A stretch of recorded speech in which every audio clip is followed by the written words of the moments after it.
So, welcome to our another lesson. Pero today, we'll not be talking about lessons, but we will be talking about upcoming exams sa third quarter, grade 7. Okay? So, before we start with our review, ang gagawin muna natin is check nyo muna yung paligid nyo kung may mga ano pa dyan, nakakastorbo sa inyo, kaya yung cellphone, or if you're using the cellphone or laptop, alisin nyo yung ibang pwedeng mag-distract sa inyo. Tapos, kuha ng ballpen, kuha ng notebook, and habang nakikinig, pwede kayo mag-jot down ng notes dito sa ating grade 7 or MAPE 7 review para sa in any order pala tong mga babanggitin ko ha. So, number 1 is ano yung important property or a highly valued, yung priceless na heirloom na pwedeng mataas ang presyo niya and can be considered as dowry. So, one of the things na pwede maging dowry is yung item na kulintang. So, yung kulintang is something like a 7 knob suspended gongs laid in a para nakalagay sa kahoy, tapos ginagawa din siyang dowry. Number 2, yung ginagawa ring dowry sa Mindanao is yung tinalak fabric. Yan, okay? Next is yung goblet-shaped beaten drum. As a member of the Kulintang Ensam is dabakan or something like dabakan. Ano naman po yung large, deep rim gong vertically suspended hung in wooden frames. So, gandingan. Okay? So, ang gandingan, ano yan? Apat. Pag apat is gandingan. Pag a large, deep ring gong, agong. So, pag apatan yung naka-suspend, gandingan. Pag isa, deep rim gong is agong. So, huwag kayo malilito So, this is another topic is a native xylophone in Sulu bamboo keyboard on top constructed out of wood. Ang tawag po dyan ay gabang. Next is yung guitar-like bamboo na twin cut, one node in after the next. So, 2 cords slit to loose side by side from outer skin of yung balat nung bamboo, ginagawa siyang parang strings. Then, yung ito, ginagawa, lalagyan ng bridges para mag-tension, tapos lalagyan ng tono kada string. So, ang tawag po dyan ay sirong gagandi. Next is, ito naman, baka alam nyo to. Local and instrumental music originated from different places. This lullaby song of the Yakans, to put baby to sleep, sung in a relaxed, slow manner, soft and soothing while rocking a baby.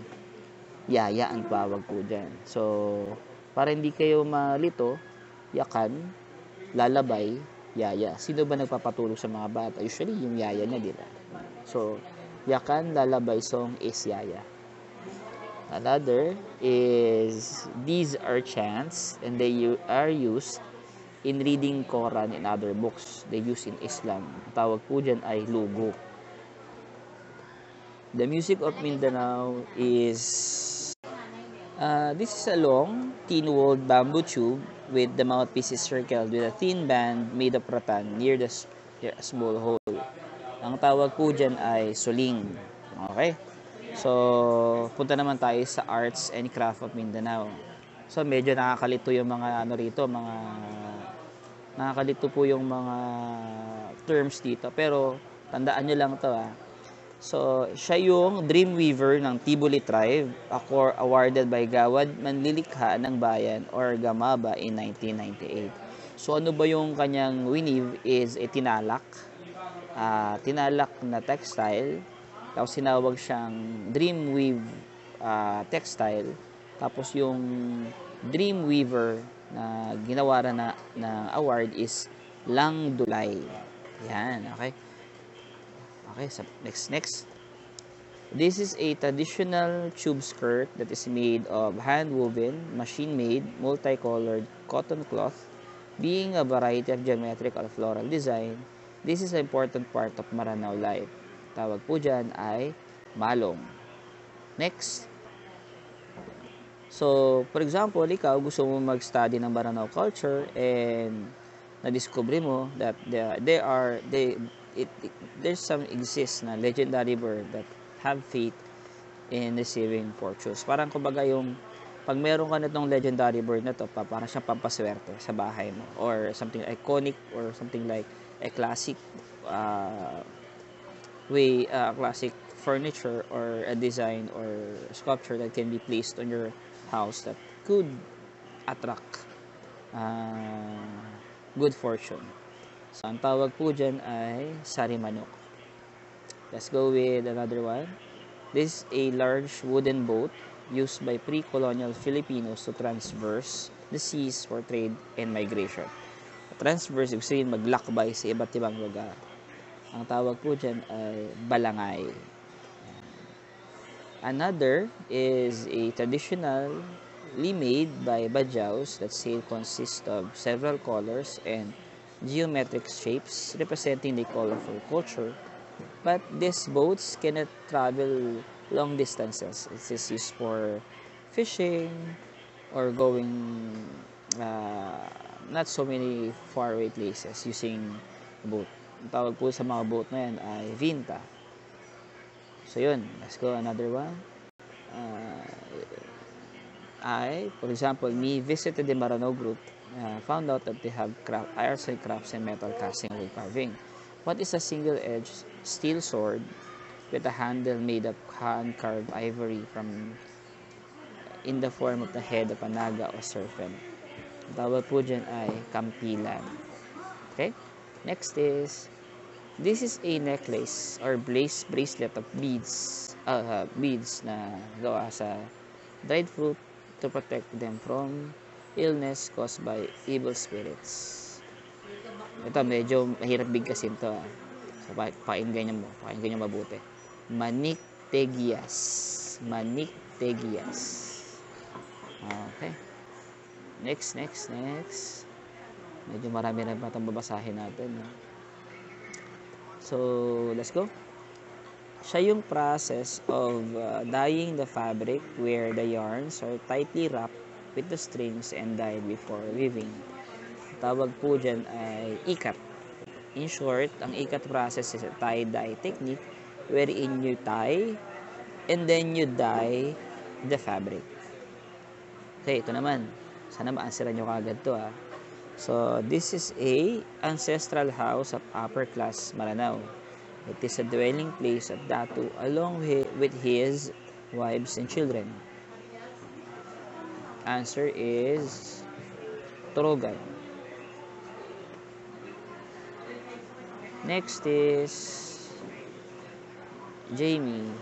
Si Jamie, ayan, ang tawag po, Jamie studied a group of people living in the sea.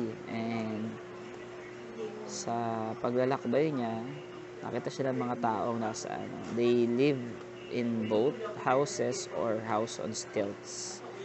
What's the name of the group, which is known as the Sama, Badjao, and Sea Gypsies? Tawag po sa kanila ay Badjao.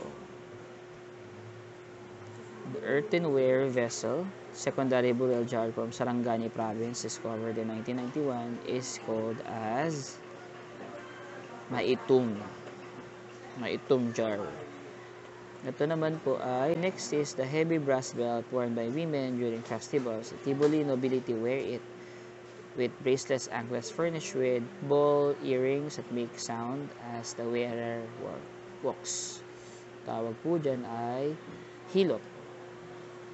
Let's go with PE. Mabilis ulit.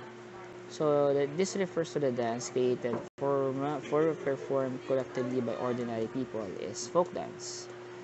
So, aralin nyo na lang po yung yung fundamental position of arms and feet do sa pagsayaw ng folk dance. So let's go. Another one is folk dance coming from Visayas, which will help you with your endurance and muscle bone strength through different dances of dance, commonly accompanied by bamboo poles. Tawag dito ay tinikling. So tinikling from the word na from the bird called tickling. Doon po nang galing yung word na tinikling. And tinikling means to be tickling like when you are dancing. Coming from the Bisaya sa Leyte. Leyte po yung pinanggalingan tinikling. Usually, yung tickling na bird, ito yung kinakain ng mga mga farmers, rice farmers when they are hunting for food. Kasi wala namang mabibilan po sa mga pilapil o sa palayan. Kaya ginagawa nila, naghahunt na lang sila ng animals to be considered as food. Okay, let's go. So, konti na lang to, huwag ka na mag-alala. So, kaya next natin ay what kind of stress does one feel when your stress is giving you a positive and healthy response? So, tawag po dyan ay eustress. So, pag yung isang tao ay comforted by her friends after death of her mother, what common stressor does someone feel when is grief? Okay? So, ito yung technique naman that can be used to cope with the harmful effects of stress. So, ang technique na yun ay tawag dun ay stress management skill. Okay, next is a person with this illness experience hallucinations or feeling of being detached and away from reality. Ang tawag po dyan ay schizophrenia. Ito naman, kung masagutan nyo to. A person that have this disorder when experience a traumatic situation such as being abused, rape, or involved in an accident is called post-traumatic syndrome disorder. Yeah. Or PTSD. So, stress is inevitable. As a teenager, what do you think that you can do to protect your mental health? So, lagi tandaan lang po lagi, anything that, any stresses that comes to us, we have to manage it properly and responsibly. Okay? So, another mental illness is also called as manic depressive disorder. Okay? A form of depression characterized by alternating mania and depression. Ibig sabihin, sobrang saya, then sobrang lungkot. Ang tawag po dyan ay bipolar disorder. Okay, so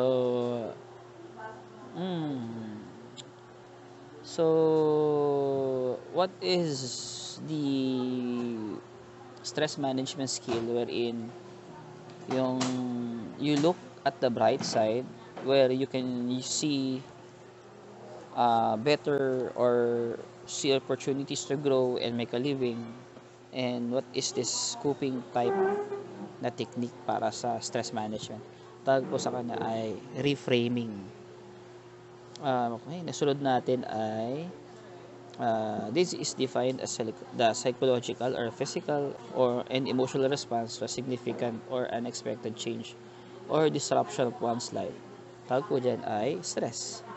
Mental health disorder characterized by persistent sadness, despair, and hopelessness. Ang sagot nyo, major depressive disorder. 49, last number na tayo siguro. No?